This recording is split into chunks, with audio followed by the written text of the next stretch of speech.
Hey friends, welcome to my channel Kiran's cuisine kitchen. आज इस video में आप देखने वाले हैं बहुत सारे किचन हैक्स। फ्रेंड्स, मार्केट से लहसुन लाने के बाद आप इसको इसी तरह न रखें और ये बाहर ही रखना चाहिए, कभी भी फ्रिज में नहीं रखना चाहिए। सेकंड थिंग, आपको इस तरह इसकी सारी जो कलियां हैं वो अलग कर लेनी है। और कलियों को अलग करने के बाद क्या होगा कि अगर आप में के लहसुन में कुछ भी ख़राब होगा ना, जैसे एक कली भी ख़राब होती तो वो सारे लहसुन को ख़राब कर देती है। तो ये देखिए 2-3 कलियां जो हैं इसमें ख़राब थी, तो उसको मैं निकाल के फेंक देती हूँ, जिससे हमारा जो दूसरा लहसुन है वो ख़राब नहीं होगा। और अगर थोड़ा सा भी मॉइस्चर होता है तो इसे आपको धूप में रखना है एटलीस्ट 2 से 3 घंटों के लिए। धूप में रखने से ये होता है कि जो इसके अंदर एक्स्ट्रा मॉइस्चर है वो निकल जाएगा और जो लहसुन है वो आप लॉन्ग टाइम तक स्टोर कर पाओगे। तो फ्रेंड्स, मैं सभी मसालों को स्टोर करने के लिए इस तरह की लॉन्ग बॉटल जिसका कैप जो है वो ऊपर से बड़ा होता है, मैं वो यूज़ करती हूँ। और इनके नाम को कट करके मैं बॉटल पे चिपका देती हूँ। और जो भी आप बॉटल या फिर कंटेनर यूज़ करते हैं उसका ऊपर का जो ढक्कन है वो बड़ा होना चाहिए, ताकि आप स्पून अंदर डाल सको और मसाला बाहर निकाल सको ईजीली। तो जो भी बॉटल या कंटेनर आप यूज़ करते हैं वो लंबा होना चाहिए, ताकि वो फ्रिज में ज़्यादा स्पेस ना कवर करे। तो मैं बताती हूँ कि देखिए, मैंने ये पाव भाजी मसाला का जो आगे का नेम है वो कट किया और उसको सैलो टेप से चिपका दिया। और उसके अंदर, डब्बे के अंदर, मैंने एक्सपायरी डेट का जो नीचे रहता है ना डब्बे के ऊपर, वो भी कट करके डाल दिया, ताकि पता चले कि ये मसाला कितना टाइम तक हम यूज़ कर सकते हैं। तो फ्रेंड्स, ऐसा करने से 2 चीज़ें होती है। एक तो आपका फ्रिज भी गंदा नहीं होगा, सेकंड थिंग आपके मसाले में स्मेल जो है वैसी की वैसी रहती है, इससे सब्जियों का जो टेस्ट है वो काफ़ी अच्छा आता है। तो फ्रेंड्स, यहाँ पर मेरे पास है नाइफ़ शार्पनर। ये बहुत ही अच्छी चीज़ है, किचन में तो ये आपके होनी ही चाहिए। और इसका रेट मैं आपको बताती हूँ। देखिए, इस पे MRP है 72 रुपीज़, बट मैंने ये 60 रुपीज़ में लिया था मार्केट में से, और मुझे इसे ख़रीदे हुए हो गए हैं 2 साल। ये देखिए, मेरे पास एकदम पुराना नाइफ़ है। अगर मैं आपको तोड़ूँ, जो हार्ड होती है, आगे से उसको कट करके भी दिखा रही हूँ, ये बिल्कुल भी मतलब कट नहीं कर पा रहा है। तो इसको इस तरह आपको देखिए नाइफ़ को करना है, और एटलीस्ट 15 to 20 टाइम्स आपको इस तरह करे तो ये काफ़ी शार्प हो जाता है। तो उसके बाद आप नाइफ़ यूज़ अगर करते हैं तो बी केयरफुल, बिकॉज़ ये बहुत शार्प हो जाता है और बहुत ईजीली इससे आप कुछ भी कट कर सकते हो। ये देखिए, बहुत ही, मैंने कोई एडिटिंग नहीं किया है, कुछ भी स्पीड नहीं बढ़ाई है, तो बहुत इजीली ये कट हो रहा है। और जो सबसे आगे हार्ड पार्ट होता है, मैं आपको वो भी कट करके दिखाती हूँ। जो पहले इतना टाइम ले रहा था कट करने में, अब इजीली कट हो रहा है। और बहुत ही सस्ता आता है, 60 to 70 रुपीज़ में आपको ईजिली मार्केट में मिल जाएगा। तो आप ये अपने किचन में ज़रूर रखें। तो फ्रेंड्स, जब भी मुझे वेजिटेबल्स को फाइनली चॉप्ड करना होता है तो उससे पहले मैं 4 से 5 बार इसको, नाइफ़ को जो है, शार्पन कर लेती हूँ और फिर उससे कट करती हूँ। तो इससे ये होता है कि आपको नए नए नाइफ़ ख़रीदने की ज़रूरत नहीं है मार्केट से, और आपको ये जो शार्पनर है वो स्टील के बर्तनों की जो दुकान होती है वहाँ पे आपको ये ईजिली मिल जाएगा। तो फ्रेंड्स, मैं अब आपको बताती हूँ 3 घंटे में आप गाढ़ा दही कैसे जमा सकते हैं। तो यहाँ पे मेरे पास भैंस का दूध है, तो सबसे पहले ये मैं इसकी जो मलाई है वो अलग कर लेती हूँ। और अगर आपको ये टॉप सीक्रेट जानना है कि दूध पे रोटी से भी मोटी मलाई आप कैसे जमा सकते हैं, तो आप मुझे कमेंट करें। मैं नेक्स्ट वीडियो में ये जो किचन हैक है वो ज़रूर डालने वाली हूँ कि आप कैसे मलाई जो है इतनी गाढ़ी लेके आ सकते हैं दूध पे। तो यहाँ पे मैंने मलाई जो है वो अलग कर ली है, और अब इस दूध को हम गुनगुना गर्म होने के लिए रख देते हैं। तो फिर उसके बाद हम इसका दही जमाएंगे। फ्रेंड्स, जब भी आप दही जमाते हो उसके लिए हम जावन यूज़ करते हैं। जो जावन है, जैसा आप यूज़ करोगे वैसा ही दही आपका बनेगा। अगर खट्टा होगा तो वो खट्टा दही जमाएगा, या फिर गाढ़ा होगा तो वो गाढ़ा दही जमाएगा, पतला होता है तो वो पतला जमाएगा।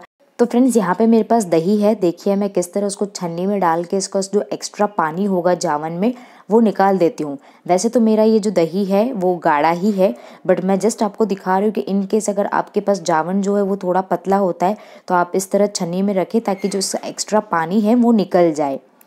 देखिए, हमारा जो दूध है वो गर्म हो गया है। दूध इतना गर्म होना चाहिए कि आप उसमें फिंगर डाल सको, उससे ज़्यादा आपको दूध गर्म नहीं करना है दही के लिए।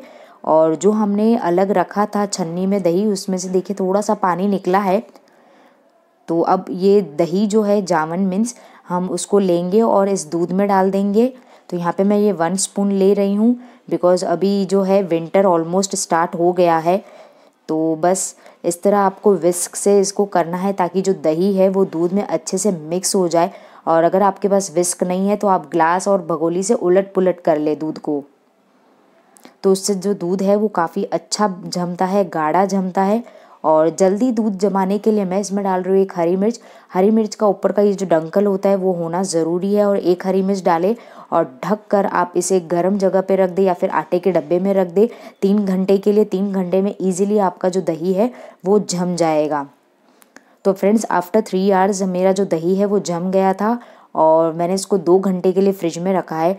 अब सबसे पहले मैं क्या करूँगी, मैं अगली बार दही जमाने के लिए इसी में से जामन जो है ले लेती हूँ।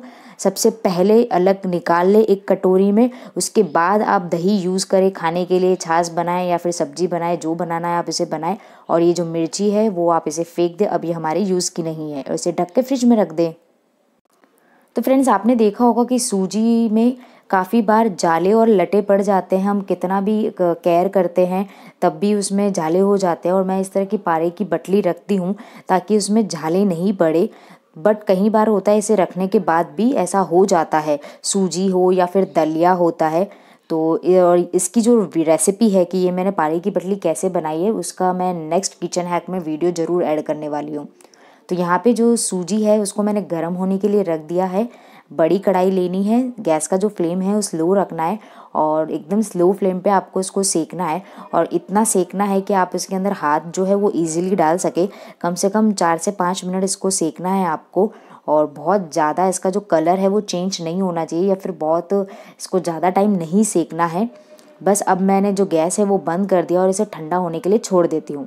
तो ठंडा हो गया था, उसके बाद मैंने इस डब्बे में भर लिया है और फिर से मैंने पारे की जो बटली है वो डाल दी है, ताकि अब इसमें जाले भी नहीं पड़ेंगे, लटे भी नहीं पड़ेंगे और इजीली मैं इसको 6 मंथ के लिए स्टोर कर सकती हूँ। तो फ्रेंड्स, मैं अब आपको बताती हूँ कि आप फ्रेश नारियल को 6 मंथ के लिए कैसे इजीली स्टोर कर सकते हो। नारियल को आपको इस तरह छील लेना है, मीन्स जो इसका पीछे का ब्राउन कवर होता है वो निकाल ले। ऑप्शनल है, मैंने निकाल लिया है बिकॉज मैं इसको चटनी के लिए यूज़ करने वाली हूँ, तो मुझे वो नहीं पसंद इसलिए मैंने निकाला है। फ्रेंड्स, आपको इसके ऊपर ब्राउन ब्राउन थोड़ा सा नारियल का कचरा दिख रहा होगा क्योंकि मैंने इसको धोया नहीं है। बिना धोए आपको इसको फ्रिज में रखना है, एक एयरटाइट डब्बे में आप इसे भर ले और इजीली आप इसको 6 to 7 मंथ्स के लिए स्टोर कर सकते हैं। कोई भी रेसिपी में आपको जब डालना हो, जैसे मेदू वड़े बनाते हैं या फिर इसकी चटनी बना सकते हैं, तो मेदू वड़ा में आप इसके छोटे छोटे टुकड़े कट करके डालें या फिर कोई भी रेसिपी में। तो ये देखिए, मैंने 1 मंथ बाद इसे निकाला है फ्रिज में से और ये वैसा का वैसा ही है। थोड़ा सा हार्ड हो गया है क्योंकि इसमें बर्फ़ जम गई है। तो बस अब इसको क्या करेंगे, हम एक बोल में पानी लेंगे और इसको हम 15 से 20 मिनट के लिए भिगो देंगे। तो जो पहले आप पानी लेते हैं उसमें आप इसको नारियल को डालें और इस पानी को आप फेंक दें, बिकॉज़ ये काफ़ी गंदा हो जाएगा। तो देखिए, पानी को मैंने फेंक दिया है और अब ये साफ़ पानी है। साफ़ पानी में आपको एटलीस्ट इसको 10 to 15 मिनट्स के लिए भिगोना है। फिर मैं इसकी चटनी बना लूँगी, बिकॉज़ मैं चटनी बनाने के लिए ही ये नारियल को फ्रीज में स्टोर करती हूँ। तो फ्रेंड्स, नेक्स्ट टाइम जब भी आपको चटनी बनानी होगी तो आपको मार्केट से नया नारियल लाने की ज़रूरत नहीं है। आप इस तरह ये जो नारियल है वो कोई भी रेसिपी में यूज़ कर सकते हैं। आई होप कि आपको ये जो ट्रिक है वो पसंद आई होगी।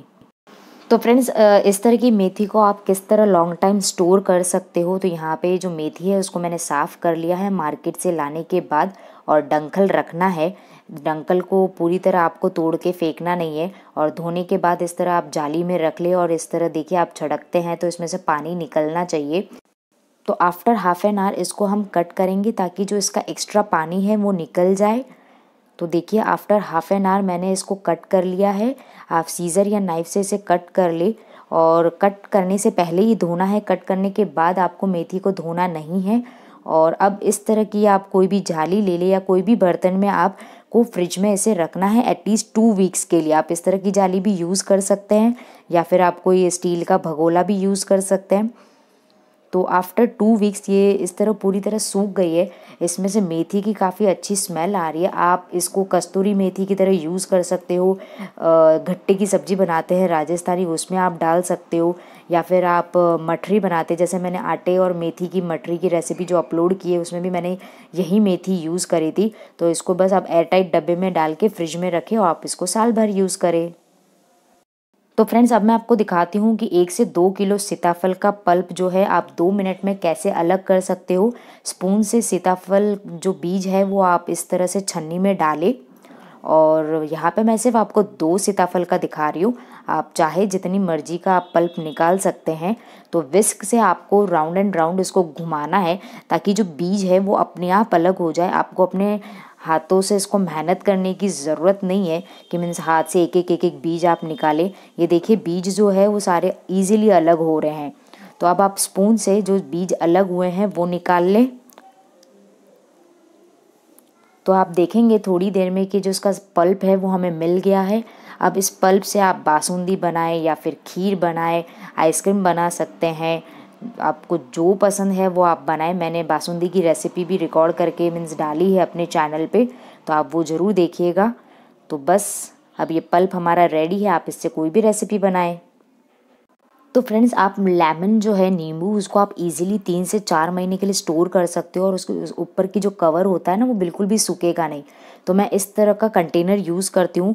ये मैंने डी मार्ट से लिया था। ये इस तरह के डब्बे आते हैं, 5 का सेट रहता है, 100 रुपीज़ का आता है। आप कोई भी कंटेनर यूज़ कर सकते हैं, ज़रूरी नहीं है कि यही यूज़ करना है। लेमन को धोने के बाद कपड़े से पोंछ दे और 1 घंटा जो है उसको पंखे के नीचे रख ले और फिर आपको इस तरह डब्बे में रख कर ढक्कन लगा के आप फ्रिज में रख दें।